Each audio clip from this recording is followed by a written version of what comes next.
how it was possible that scholars would openly be mocking children. All of my peers, they were just shocked. There being a long history, as you rightly stated, of Hinduism being misrepresented in textbooks. The way they were described by these scholars and journalists is like this dangerous arm of the Hindu national government from India is coming to squash American democracy. Hinduism portion of any curriculum is really tiny, and whatever is there is just the caste system. If you went back to textbooks from 20 years ago, 30 years ago, 40 years ago, there are such misrepresentations of the African American community, of the Native American community, of other communities that are now, every group has had to do advocacy work over the course of many generations to get any kind of fair representation in textbooks. An American child is going to say, no taxation without representation. You can't take my money for public schools or my parents' money and misrepresent me. Right after American independence, you would have all different types of schools. In the middle of the 19th century, an educator named Horace Mann came up with this idea: we should bring together children from across all the different classes so that we can understand what it means to be a citizenship together. School was a place of identifying and building the American citizen. It was, okay, what's the opposite of that? And somehow, Hindus and Hinduism got caught up in that. That became the master narrative about Hinduism in American schools. It's a lack of awareness. So we just need to bring that awareness to the surface and help connect the dots. Shame is not a part of the Hindu framework. It's a colonial hangover. It's a Christian thing. Indian women could vote right after Indian independence. It took 150 years for American women to get the right to vote after independence. You can't wake a person who's pretending to sleep. There are different approaches for different people.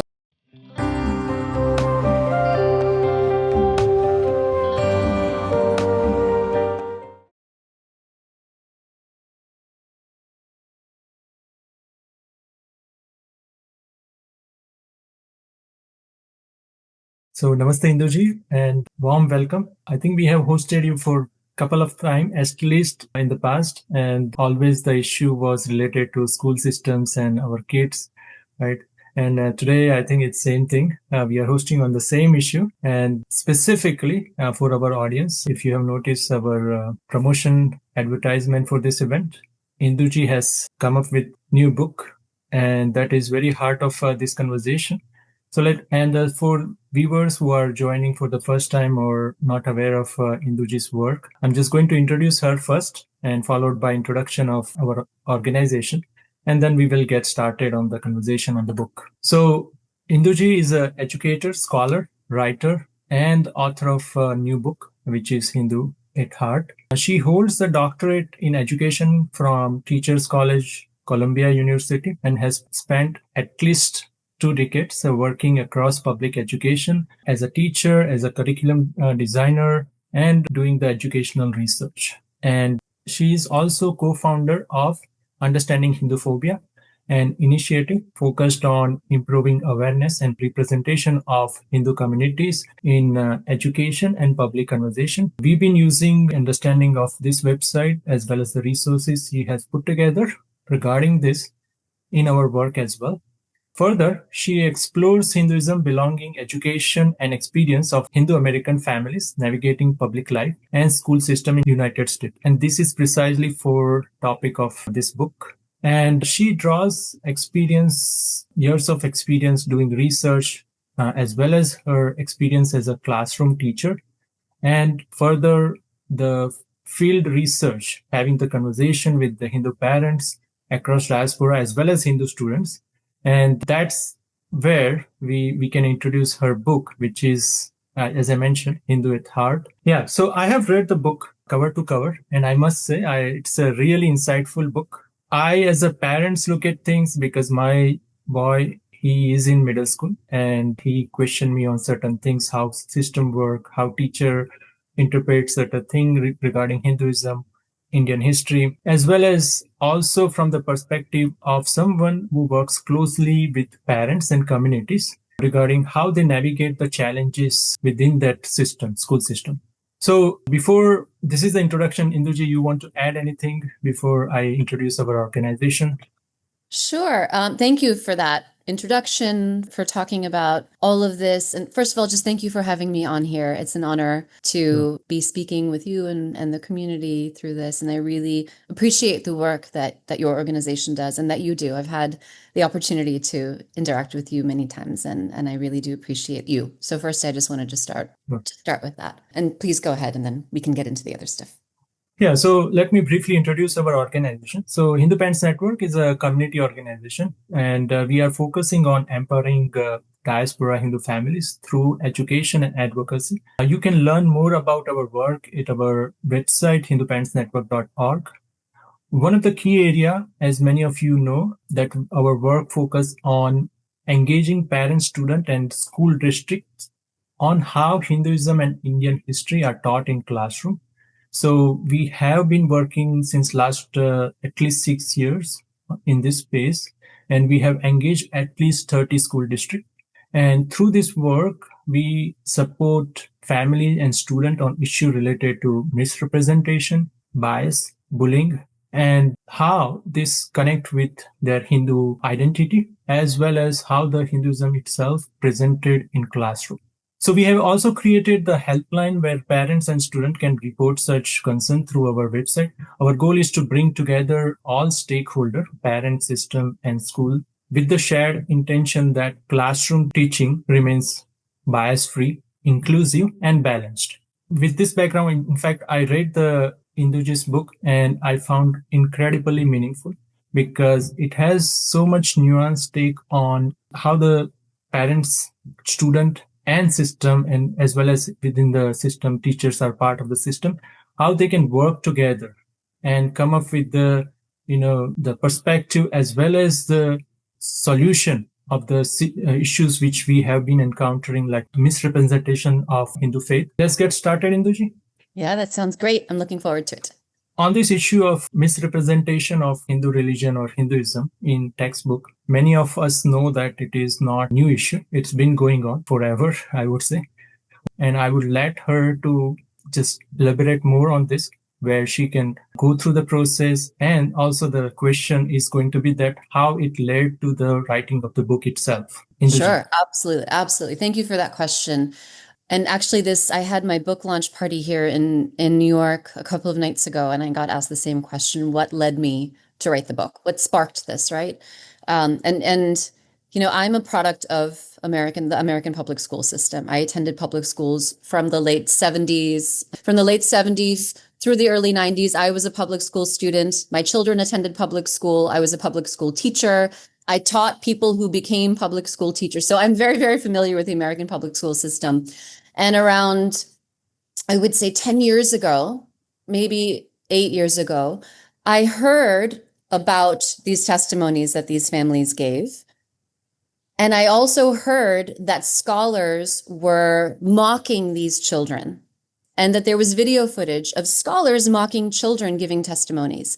And I just, for the life of me, could not understand how it was possible that scholars would openly be mocking children, right? I'm in the field of education, and I was a doctoral student at the time. So I was surrounded by people in academia, and I couldn't imagine any of my peers, all doctoral students, all professors in graduate school, making fun of children. Like, that just struck me as absolutely bonkers. Like, that's so out of the realm of normalcy. So I wanted to understand this, and I wanted to make sense of, like, how did we get to that point where this was even socially permissible, right? Like, how could this actually occur? And then kind of make that, because when I spoke to my peers about it, and all of my peers in graduate, not a single person was Hindu, right? They were from all different aspects. There are not a lot of Hindu American education scholars, so there were not a lot of Hindu Americans in my graduate program. When I talked to them about this, they were just shocked. They were like, how could adults be laughing at children like this? This doesn't make any sense. So what I know of teachers, I've worked with teachers for so long, right? I've worked with public school teachers for so long. None of them would be able to countenance that. None of them would think that that was okay. So there was something kind of absurd happening, that as soon as you reveal it to broader American society, it's pretty obvious that that's really absurd, that might be happening. And I think what became obvious to me is that by making transparent our experience to the broader American public, most reasonable Americans are going to understand that these things that we're experiencing are actually quite absurd, right? Like, it's not okay. I also saw moments where, because the majority of Hindu American parents are immigrants and didn't grow up in the American public school system, are not familiar with the history of American public education broadly. So I wanted to bring these people together in conversation because, in addition to there being a long history, as you rightly stated, of Hinduism being misrepresented in textbooks, there's also a long history of American public school teachers being really open to what their students have to say. I experienced this in the early 80s. As soon as I stood up and said, hey, this is not accurate, my seventh grade social studies teacher in the 80s said, well, why don't you tell us what's actually going on, right? So there is this openness that exists in these public school teachers, even if the scholars in academia who have skin in the Hindu phobia game, the public school teachers don't, they just don't know any differently, right? Until someone tells them, they don't really know any differently. And they've just inherited this. This is how they were educated. This is what they learned. So until someone tells them something else. And so I saw that there were these two well-intentioned groups who were operating off of limited information, and I wanted to expand the field of information for both groups of people so that they could come together exactly for an organization like you. In fact, I had your organization in mind when I was writing the book, because I wanted to give you something that you could hand to a teacher and say, hey, this kind of levels the playing field. Now we can have like a sort of a conversation where we're both understanding each other much better than we might have before. No, absolutely. So that comes to a point where I would like to ask whether the specific audience, it teacher, parent, student, high schooler, who are the audience for this book? I mean, I'm going to go back again to my book launch on Thursday. There were Hindus there, but the majority of people were not even Hindus. They were educators there, not necessarily working with Hindu students. They were people who were just thoughtful members of, in this case, New York society. Some of them are involved in groups around immigration, or we had a lot of Jewish American allies or friends who came who were parents or other community members. So I would say, because the book is speaking about the Hindu American experience, but it's actually kind of adding to the conversation around immigration in school, religion in school. It's adding to an ongoing larger conversation. And on top of that, and I wrote an essay about this actually in my Substack, I take a Hindu approach to the entire project, right? So the majority of books that are written in education around minority groups, and honestly, the majority of writing I see, even coming out of the Hindu community, is around grievance, sort of lays out power asymmetry. So there's the oppressor and the oppressed, or it comes from the position of struggle. And not to say that we don't face challenges, but I wanted to write it from the for Hindus, right? Like, the foundational issue for humans is not shame, is not, what it is in the Christian model. For Hindus, it's avidya, it's ignorance. And so the solution to that is jnana, is how do we make possible for people to know? And so that's the tone, that's the approach of the book. And so when I talked about this actually in my book launch, people understood that this book and the approach that I'm taking in the book, which is a Hindu approach, can actually be applied to so many issues in American society. So it's a very long way of me saying, yes, it's for educators and Hindu American parents, but it's also a Hindu book about American education. So it's a book that anyone who's interested in American education, any parent, any educator, any community member, any public servant or politician or policymaker who wants to find a way to approach diversity, pluralism, is not satisfied with the DEI approach or the oppressor-oppressed model and wants to see, like, look at these, even the kids that I interviewed for the book, they don't have like a woe is me, I'm a victim attitude. They have a very Hindu attitude, which is, in this world, people are going to misunderstand us. You need to know yourself and you need to stand up for yourself. It's that simple, right? And so there's something really refreshing about what these children have to offer that I think is something that every American is looking for right now, because we're exhausted by the existing model. Precisely. The system is complex and there are so many stakeholders here, right? And to navigate the system for both sides, I mean, not just parents and students, but also the teacher to understand the community, right? So I can see that it can target all of these stakeholders. Mm-hmm. Yeah. So that's where when you mentioned the kids and having the conversation with them in California, and there are so many characters you have put together, right? And the interesting conversation. So that's where I realized that this book doesn't look like a scholarly write-up alone, right? It is a write-up for normal people. So it is going into system, connecting the dots, and then the connecting it with the community, their experience, and their what they are going through in the while they are having interaction with the system, right? So with that, I think the question is whether how do you see it, right? Whether it is for scholar or just normal people just looking at the book and said, okay, you know what, I can get something out of this book. Yeah, absolutely. Well, I will say, one, I am a trained ethnographer. That's the methodology of research that I'm trained in, and that involves interviewing people. So, and I went through all of the ethical protocols. I got institutional review board, like I passed the institutional review board. So I meet all of the standards for ethical research. So this could have been published as an academic book, but I intentionally wrote it in a way that was very accessible to the general reading public. I also intentionally chose an editor who is a white journalist because I wanted someone who didn't know anything about the topic at all to be able to understand what the book was about. And I wanted someone who's used to communicating complex ideas to the general public, right? Which journalists are very good at doing. So I didn't choose a very sort of academic-y type of editor. I chose someone who doesn't know about the topic and knows how to communicate with the public. And so she was really, really good at kind of pushing me to tease out some of the nittier, grittier parts of it. At the same time, in teacher education, right? Because I've also worked as a teacher educator, you find books like this. This is a book that could actually be taken up by teacher educators in teacher education programs, because teacher education programs are professional graduate programs. They produce teachers that work in the field. A lot of teacher educator books have this exact combination of the voices of the people that they're actually going to be teaching, the communities, the families they're going to be teaching, that are in conversation with something maybe more theoretical or historical. So I produced something that's very accessible to the general reading public, but also is completely like a Department of Education could absolutely pick this up because I've passed all of the ethical review board standards. It can be used in academia. Okay. Yeah, it is interesting approach of publishing a book, I would say. So let's go back to the field research work and your conversation with family in California, right? How was that experience?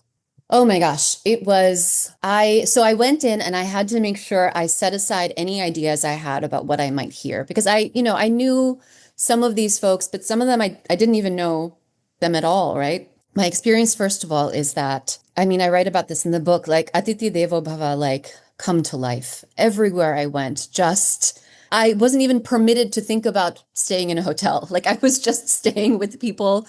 I gained, I think, like 5 pounds in the 10 days that I was in California because You were flying from New New York. York. I flew from New York to San Francisco, and I was just, I felt like so taken care of and so loved by these people that I had never met before. So that's the first experience, is that they're just absolutely such warm, welcoming people. I also felt this almost like this relief that they got to share their experience because they had been written about, right, by journalists and scholars. But every single person I interviewed, I said, has anyone ever reached out to you and asked, why were you there in California? Why did you come to Sacramento to testify? I asked the children, there are accusations made that your parents fed you a script and they forced you to say these things. And the kids laughed because they were like, my parents would never even try to do that with me. Like it would never work, right? These are American kids. They're not going to take that, right? You have a middle schooler, right? Yes, absolutely. There's nothing you could do to make your child say something that they didn't want to say, right? Because these are kids growing up in the American system. We're taught at a very young age what civic participation looks like. So this was seen as an opportunity to put what you learn in 4th and 5th and 6th grade into action. So they were actually like quite pumped about this. They, perhaps their parents helped them practice what they had to say, but honestly, they were more concerned with like, what am I going to wear to go testify in front of the board, right? Like, so there was just a lot of, it became very easy to shake free from the story that had been told about them and to see that the truth was actually much simpler, which was that this was a very American thing to do, to participate in democracy and to show up. Like the gap, the way they were described by these scholars and journalists is like, this dangerous arm of the Hindu national government from India is coming to squash American democracy. And then you meet these people and you're like, what are they? It's absurd. What are they talking about? These are really thoughtful, spiritual, community minded, and I mean broader community minded, not just Hindu community, but they're actually thinking about the broader communities they live in and saying, we're doing civic participation. What's more American than participating in American democracy like this? No, precisely. I think this is the point when we work with parents and student like my son, and in fact, so many school districts and student and parents have approached us saying that when the issue kind of this misrepresentation, right, come up, it just come up naturally in first occasion, right? The student sees something is wrong with what I am being taught and something which is I completely disconnected with, right? In many cases, they don't hear or they don't know even what caste is, right? Yep. This is the first introduction of this topic of Hindu faith, Hinduism in their, classroom, and that goes started with the caste, right? So this come up very naturally for the student, and at that point, I see the similar encounter in many cases. But we have also, positive outcome in many cases, which we will revisit, and you also can elaborate on how to work with the system and the teachers especially, right? But yeah, I mean, I can completely relate with this experience of, just having the conversation with your teacher, with your school administration, where parents, in many cases, they hesitate, right? Children are upfront and most are, want to approach with the conversation attitude, right? Saying that there's something wrong with this. Versus, in many cases, parents said, ignore it. Don't Yep. make a fuss about it. You just learn things and move on, right? So we always encourage that, you just having a part and parcel of this democracy, you have to just, be a stakeholder and have your civic responsibility. You just have to bear with it, right? So that's something we have. I can completely relate when you say that how the things worked out for you in California. Yeah, I mean, I think that what you bring up is interesting, right? Because of course, India is a robust democracy. It's the largest democracy in the world. But American democracy and the way children are raised, our civic education begins so early, right? Like I was a fifth grade teacher.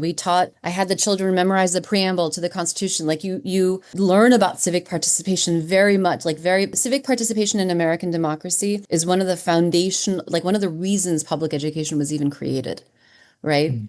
And so it's such a strong part. It's such a strong part of the impulse of being American. When someone is not, representing you properly, an American child is going to say, no taxation without representation. You can't take my money for public schools or my parents' money and misrepresent me. That's not okay, right? So our impulse is like slightly different than our parents who did grow up in a democracy in India, but it's a kind of different way of participating in democracy. And so I think there's also a bit more of naturalness in speaking up for us. For parents, maybe sometimes it might feel like a higher threshold. And so there's some nervousness or some anxiety around it. But for the kids, it's perfectly natural because we're taught to speak up. Right, precisely. Yeah. That's what our experience as well.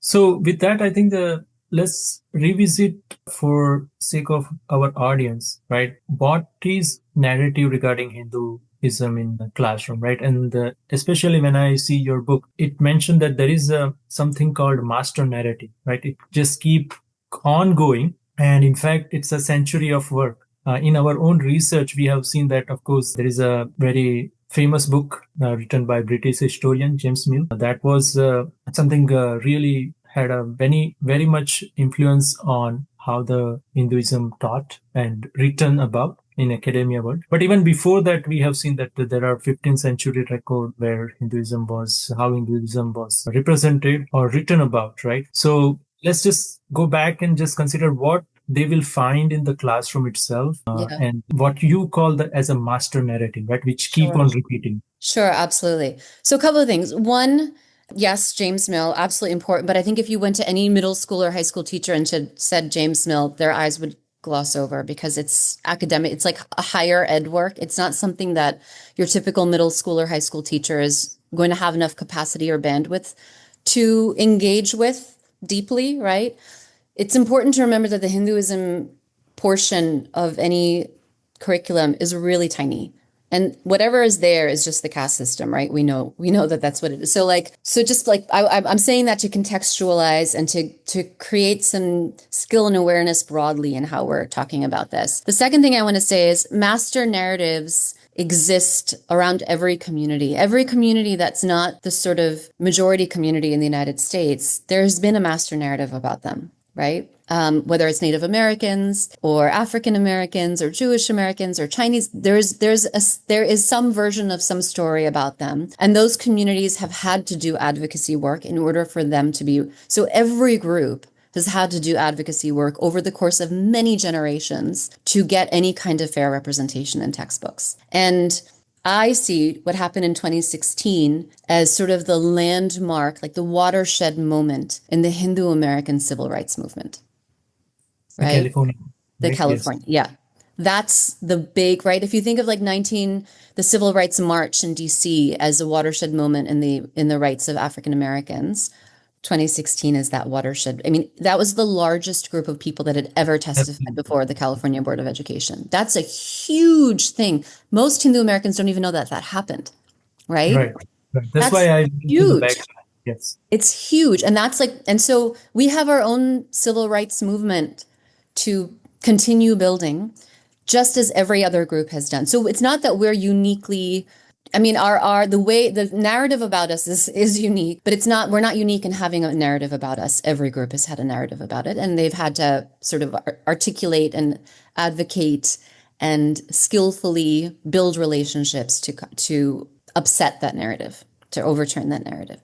Now, what is that narrative? So as I indicated earlier, the formation of the American public school, the predecessor of the American public school system was something called the Common School. So, and it emerged out of Massachusetts. It was the first state to have something that resembles what we see now as a public school system. So before then, right after American independence, you would have all different types of schools. You would have Bible schools on the weekends, or you would have schools that had been created by the formerly enslaved people, right? They came out of slavery and they had to teach their children how to read and write and do math because they were not permitted to earlier. So those were those schools. You had schools that the Jewish community had built. You had schools for the very wealthy where they would teach, the arts and language and all these things for sort of the aristocratic class. And around in the middle of the 19th century, an educator named Horace Mann came up with this idea of the Common School, which the idea was, okay, now we're a country. We should bring together children from across all the different classes so that we can understand what it means to be a citizenship together, right? A true democratic citizenship. So and while there was separation of church and state in the US, the model of the ideal citizen was still a Protestant, right? And so the ideal American citizen, and you can probably recognize these traits even now in how Americanism is spoken of. The ideal American is rational, moral, and civically minded, right?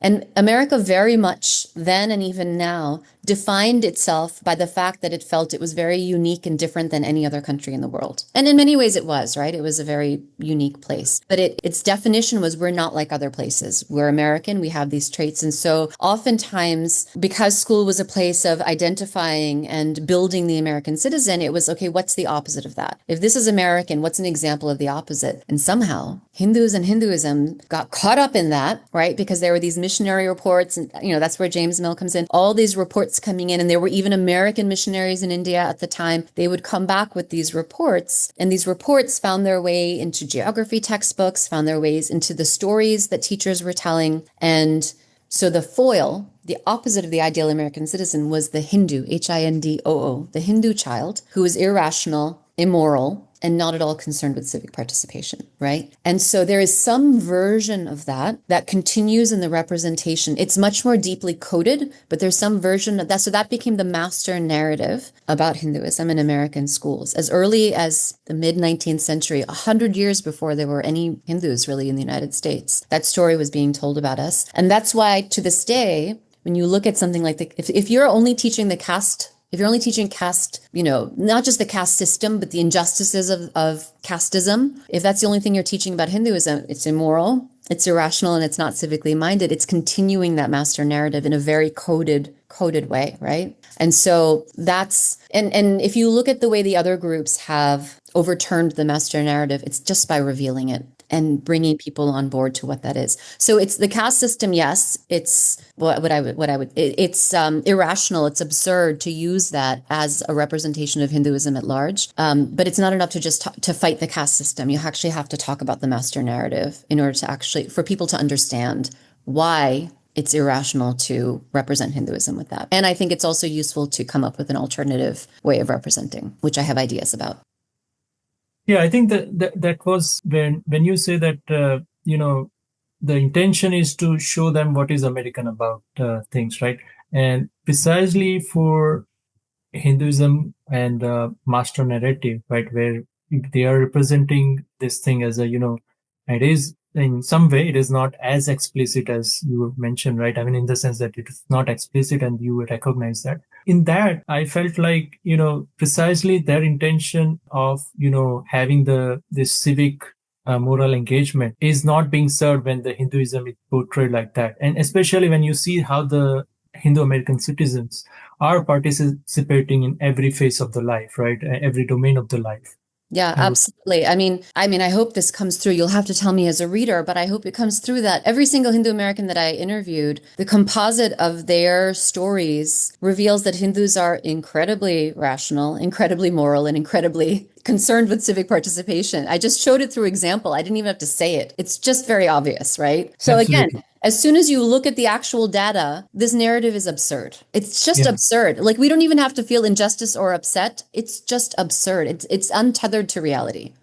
Right. And to that point, right, when teachers are teaching this kind of thing, right, and they have also interaction with the same Hindu student crowd of, in fact, in many school districts, they have up to 50-60% of Hindu or Indian American children, right, they are teaching. And they can see through things that, in fact, I haven't seen this kind of anything in their behavior or the conversation I'm having, right? But something this textbook is telling me that, okay, something is weird about their faith, right? It's some obvious thing which you can see from a teacher side. Yeah. Yeah. I would say where the community, the clues are there, and the community's job is to help teachers connect the dots. Yeah.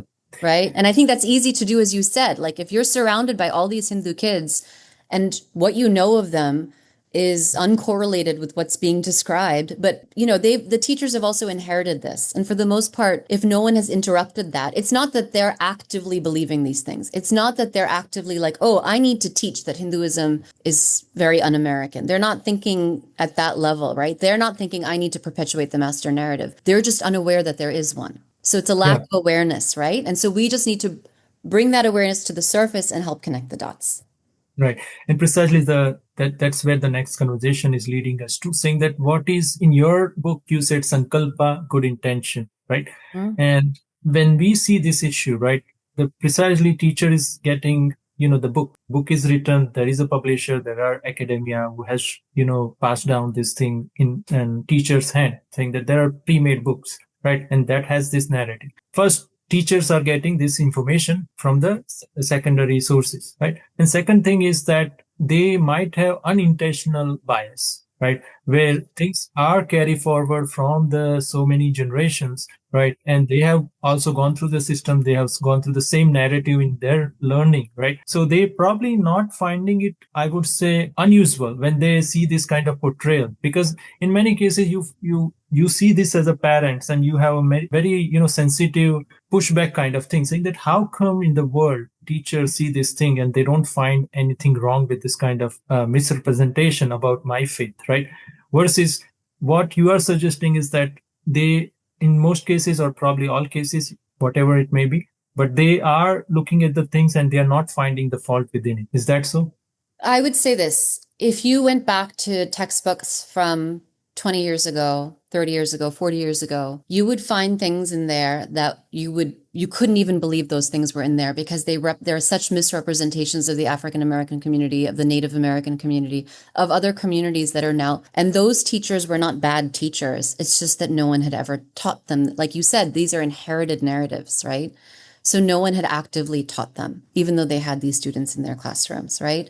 And so textbooks, yes, teachers receive these textbooks, but the teachers that are open, that have, have good intentions, and I think there's little to be gained by assuming bad intentions until someone shows you otherwise, right? I think once you show them, once you give them a different way of looking at the textbook becomes the object of study rather than the tool of study. You can reverse the gaze onto the textbook and teachers will understand and they'll be able to relate. So if you can come in with examples of, in the past, textbooks used to show that, used to teach slavery as something neutral, as if it was not negative. Textbooks used to say those things, right? They actually used to say that they treated slavery as if it was a completely natural thing, right? This is in my lifetime.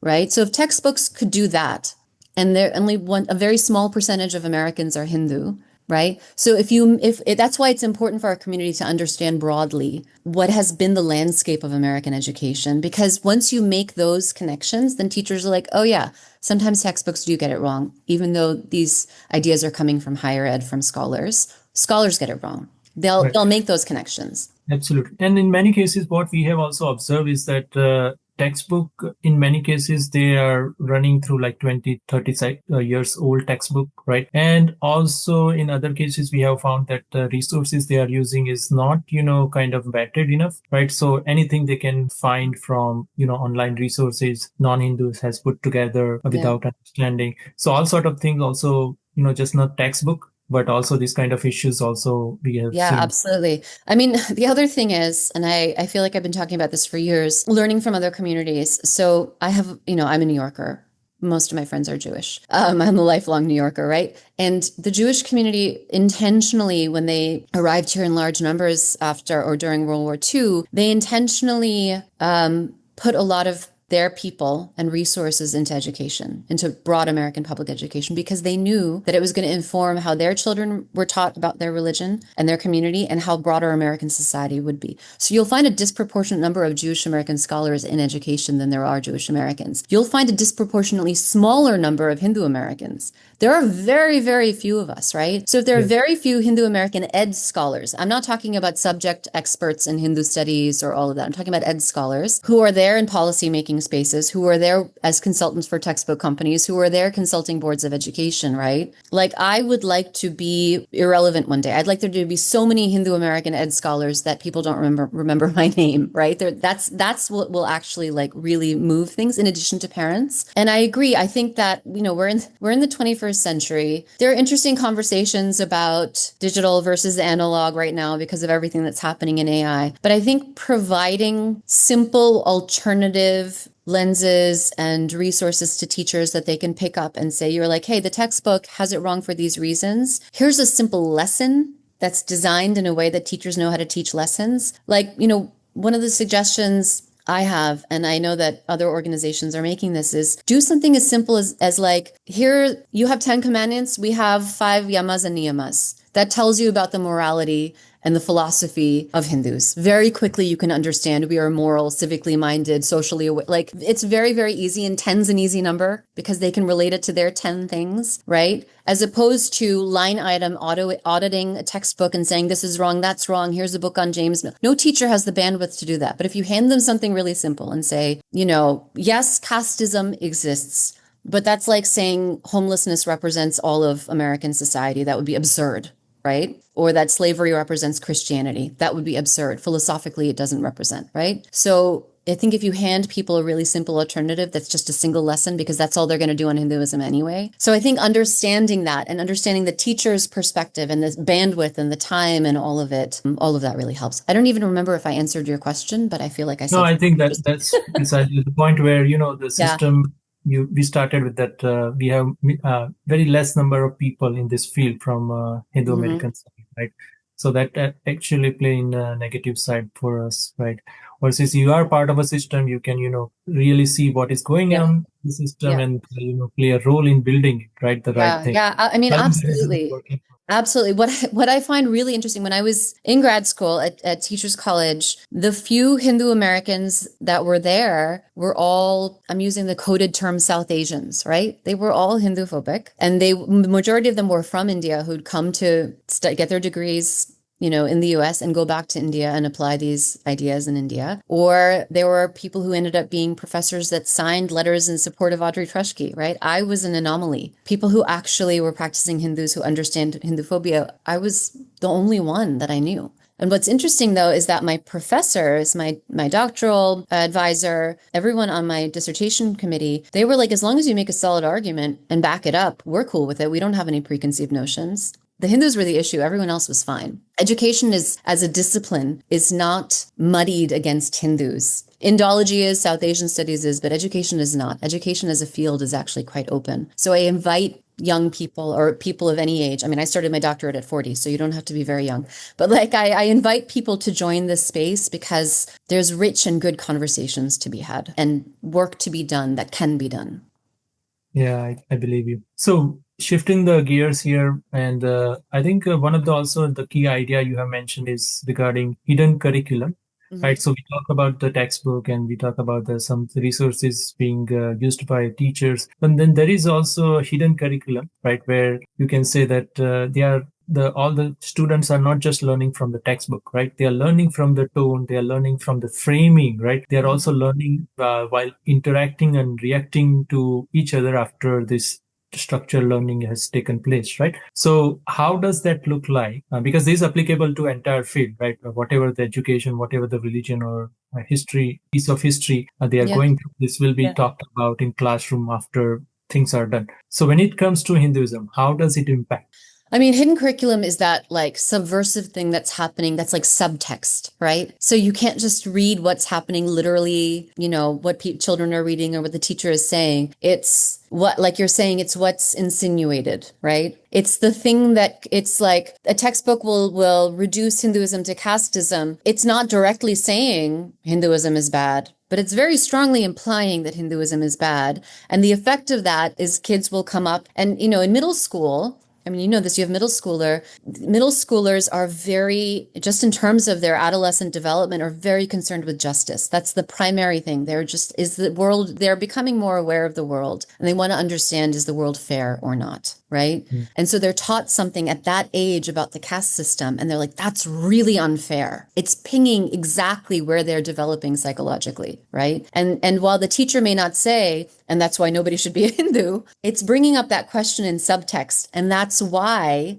kids are coming up to Hindu kids afterwards and saying, why would you ever want to be a part of that religion? That sounds terrible. Like, that sounds so unjust. Like, if you're a good person, why would you want to do that? Right? So that's what the hidden curriculum does, is it activates the parts of the psyche, the parts of self-awareness, social awareness, and it's messaging these things indirectly. And so that's why it's important to not, when we're looking at what's being said, it's also important to note what's not being said, but what's still being communicated. Right. Yeah. In this case, I clearly see that, if the parents are not taking the things clear to their kids regarding how Hinduism should be, and the caste or whatever the interpretation they have in the textbook is not a major part of. In fact, we all know that it's not a part of our American Hindu society, right? We don't know. It's not. The data shows exactly the opposite. The Exactly. actual evidence shows the opposite. Right. But then kids imbibe, as you said, right? It's like some part of a shame, right? Which is hidden there, which is not even talked about in most of the cases. They will never say it loud, right? Saying that, oh, I feel shameful about my faith or my religion, but I am probably not Hindu, right? If someone asks them religion, right? I'm not Hindu. And at that point, they even themselves cannot, explicitly answer, saying that why they are saying this kind of thing, right? Because something hidden, which is there in their psyche, which is installed through this learning, right? So that's where we have very hard time explaining this to the parents, where they think that, okay, you know what, this is single part of, one class here, second class there. You learn it, just move on, right? Don't worry about it. So right? What I would say is that this is what's very tricky about children, especially, I think, and kudos to all immigrant parents. It was hard enough to raise kids in the same country I was raised in. I cannot imagine what it's like to raise children in another country. So hats off to all of you. There's no critique here at all. I have such deep respect for immigrant parents, but it is really different to grow up here. And I can't speak for children growing up in India, but we teach children to lie to us when we tell them that it's not okay to talk about certain things. They're going to continue thinking and feeling things. And if you say don't, they're going to continue thinking and feeling those things. They're just not going to talk to you about it. And that's where we start to lose them. So we have to make it okay. We have to recognize, we have to grow up a little and recognize, okay, this is uncomfortable for me. That's why I'm avoiding this. But I need to deal with my discomfort. And I deeply recommend sadhana, meditation, yoga, whatever it is you need to do to deal with your discomfort, because otherwise your child is going to just simply not talk to you about what's really going on for them, because it is going on for them. They're the ones who have to go to school and interact around these things. And if they find out, and if you really can't be the person to talk to about it, for whatever reason you're unable to, find another adult, and a trusted auntie or uncle, a trusted, akka or na or didi, like someone older, a college student maybe. I'm sure HPN has plenty, maybe there's like a big sister, big brother program we can develop, right, with college students, where it's someone who maybe has a similar experience. They also grew up in the US and they can help, but don't cut off the conversation. Cutting off the conversation is the worst thing you can do. If you're not able to do it yourself, find someone who can have that conversation with them, because otherwise they're processing it on their own and they're learning shame. Shame is not a part of the Hindu framework. Yeah. It's a colonial hangover. It's not, and it's a Christian thing. Shame is not how we operate at all. That's not our problem. We shouldn't make it our problem. Yeah, absolutely. Okay, so I think let's go back to one of the character of your California field interviews, and that is Yagni Makuana. Right? I find that story really interesting, especially after that young woman been through so much, right? For just as the background, she is a daughter of Milind Makuana, and I think I don't want to go into much background, but late Milind Makuana.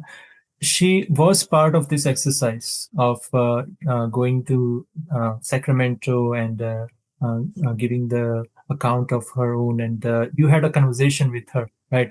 And out of all those stories you have collected, I find this one is really interesting. I would like you to elaborate more on that. I don't want to give away too much because I don't want to steal my own thunder, because I think her story it's so beautiful, right? I mean, I wept when I was writing about her because she's such an incredible person. You can see her father's strength in her, right? You can see his spirit alive and how she's engaging. So I really encourage people to read her story.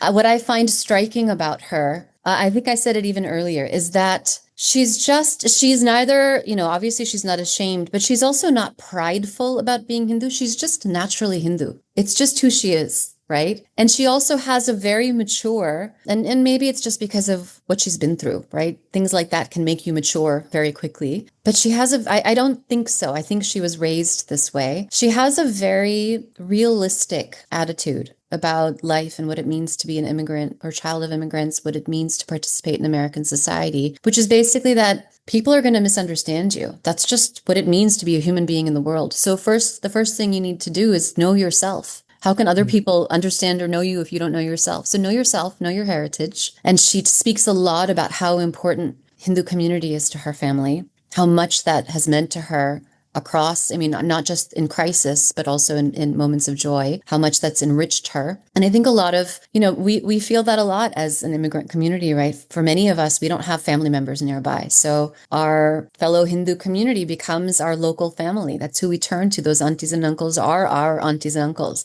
For me, the aunties and uncles I grew up with to this day I'm not related to them by blood, but I'm related to them through decades of experience, right? Even to this day, I'm 50 and their approval still matters to me, right?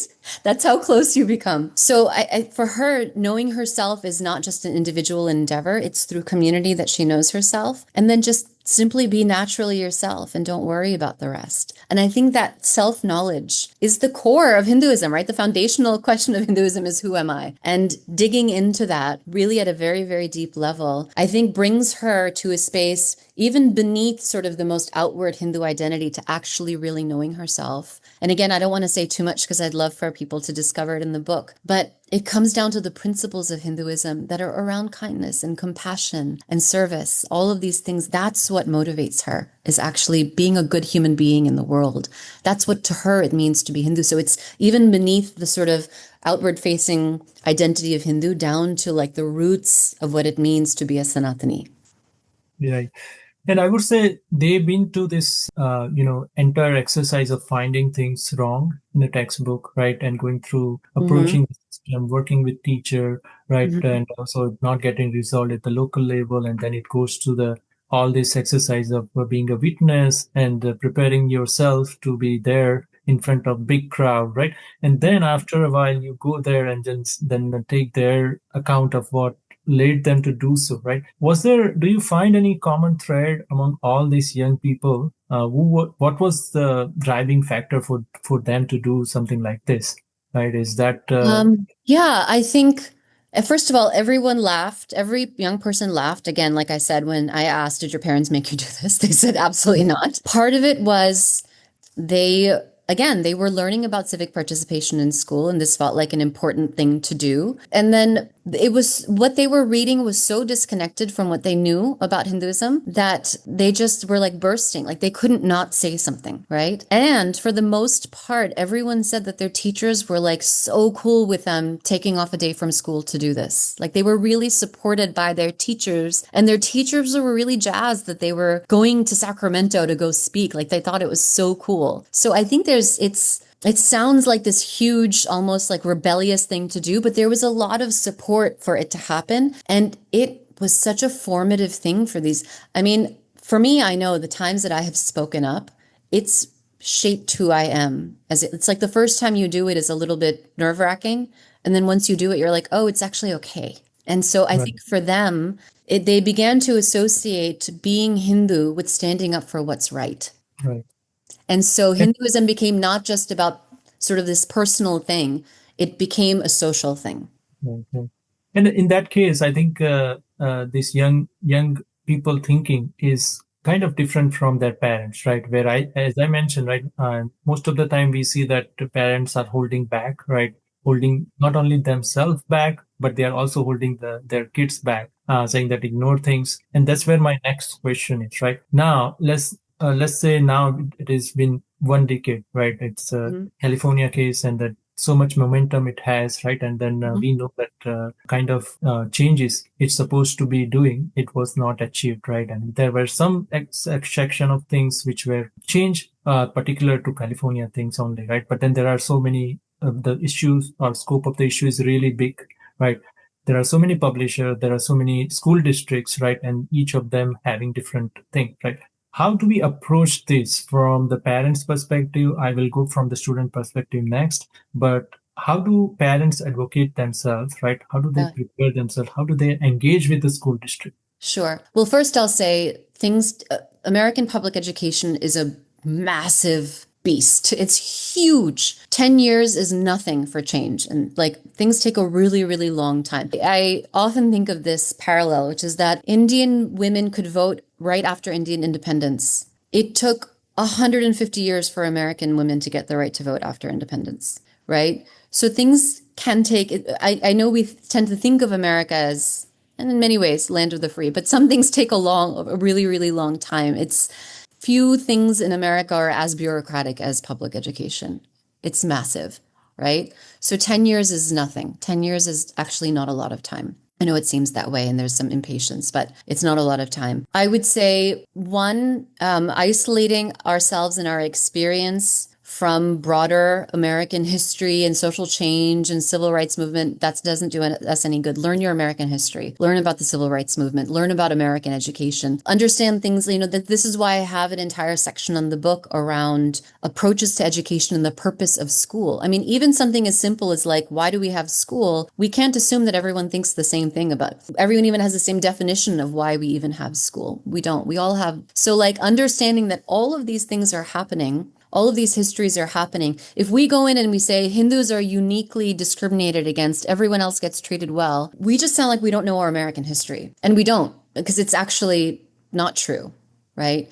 This is just our moment to advocate. We're a younger diaspora compared to others. We're just entering our third generation. My kids are third generation.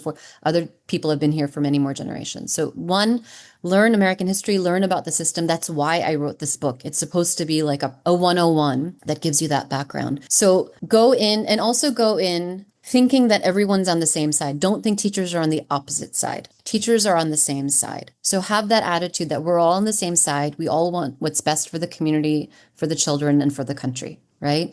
So don't see teachers as the enemy. See them as people on the same side who just have something blocking the truth from them. And our job is to help unblock that. So what will help do that? How can we help them understand, right? And then, the other thing I'll say is Americans tend to think that schools should solve all of the problems of American society with decreasing budgets, decreasing bandwidth, decreasing time, right? Everything is supposed to be solved by American public schools. And that's really unfair, right? In addition to the fact that we have like a teaching force shortage, like the number of people leaving the teaching force, the replacement rate is not keeping up with it, right? So there's just a lot of burden already in teachers. So going in with a lot of awareness and compassion. And I know that our community really respects teachers, and that's wonderful. In addition to that, like really being aware of the state of American public education and understanding that most teachers just want to do the right thing and are just really overwhelmed with everything that's expected from them. So don't go in and overwhelm them more, make their lives easier and make it simple. Right. Okay. Okay. So just having that awareness is really, really important, but don't shy away from it, right? If you're not sure, what I really, really recommend, if you're feeling nervous about going in and talking to teachers or schools, role play. Find another parent and practice doing it. It is amazing how much role playing helps you get over your nerves. No, that's where the organization like us who can help them, right? Because where we engage with parents and then we help them how to engage with the school district, right? In many cases, parents don't have time to do the consistent engagement, right? That's where we also can help them, saying that how we just take the issue to the conclusion, right? I get your point where, this requires a lot of patience. It is time frame what we have spent to raise this issue to solve kind of a thing. So solution is a downstream, but at least raising, in a civic manner and participating in the system and stuff, right? It is lacking from our side, right? That is clear. And that is something communities should be taking care of, right? And then this, I also get that with our own experience, the teacher, as I also mentioned earlier, right? They want to help us, right? But then there are so many limiting factors starting from the textbook itself. So one of the stumbling block we see that, when we see that many teachers, of course, they see that, textbook is just one part of a thing. They will have something else too. They will ask the student to research and so. But then there are teachers who just stick to the textbook, saying that, this is what some intelligent person sitting in university, academia, PhD, they have written things and pass it down to us. Now, who are you to question this, right? They won't engage on the basis saying that there is something wrong about it. How do you see this kind of issue? Well, one, give them my book. That's the point of me writing it, is for something that's legible to them, right? Because I'm speaking teacher language in it, so they should understand. Two, I would say yes, you're going to come across people who aren't going to budge, for sure. I mean, there are all kinds of people. Work with the people who are, like kind of surround those spaces, it's almost like the more you try to entangle with someone who's feeling stuck, like some space, some breathing room can help. So try to work around those people a little bit if that's possible. Bring in experts who are at the level of the people that they say they're citing, right? The parent who's advocating may not have the PhD, but someone else does. Yeah. Right? So bring in those experts, have those other citations available if people are really getting to that level. But again, I would say historically, people with PhDs have said really horrific, racist, ahistorical things that have gotten put in textbooks. And then we've recognized that those things are wrong. This is not unusual. This has happened, right? So that's kind of, and knowing that, be armed with that information. Know that, because that's something that's undeniable. So come with that, like prepare, maybe that's something that HPN can do, right? Like come with examples of historical misrepresentations of other communities and how textbooks changed those and how those representations were backed by racist university scholarship. So what recommendation you have for someone, especially we have high schooler approaching us, issues of, how badly the not only Hindu religion, but contemporary India is presented, which is completely, probably 30, 40 years back image. They still keep on repeating things, right? Yep. So how do you see how the high schooler should be engaging? Yeah. Well, one, I will say it's better for the upper middle school to high schooler to speak rather than the parent of the upper middle schooler or high schooler to speak, because by the time kids are hit puberty, teachers expect the kids to speak up and not have the parents to speak up for them. It's just very American to expect the kids to speak up. So it's much better for the high school student to speak up than for his or her parent to speak up, right? And you certainly don't want both to sort of ambush the teacher. More is not better. So it's about, and students have relationships with teachers, and that's really, really important. I would, again, I mean, it's not too dissimilar, but be aware of examples, and these high school kids should be aware of examples of other communities that have had to sort of overturn these representations about their communities before, to use as parallel examples. And then I would say come in really with something proactive and positive to replace what's misrepresented. Like, don't just come in with a grievance, come in with a suggestion.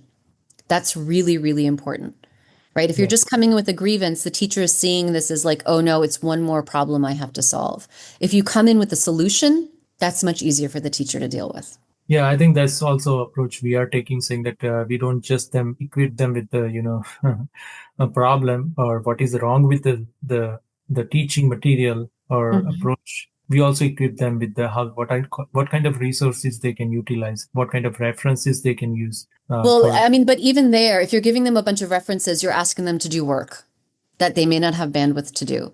So give hire a curriculum consultant to build out a lesson or a unit that they can just do, that has the research behind it to back it up, but is actually something that they can just take and apply immediately. Because giving them the resources is asking them to do research. That's extra what work. we are also doing. There is an organization we are working to just create something like this, which is ready-made.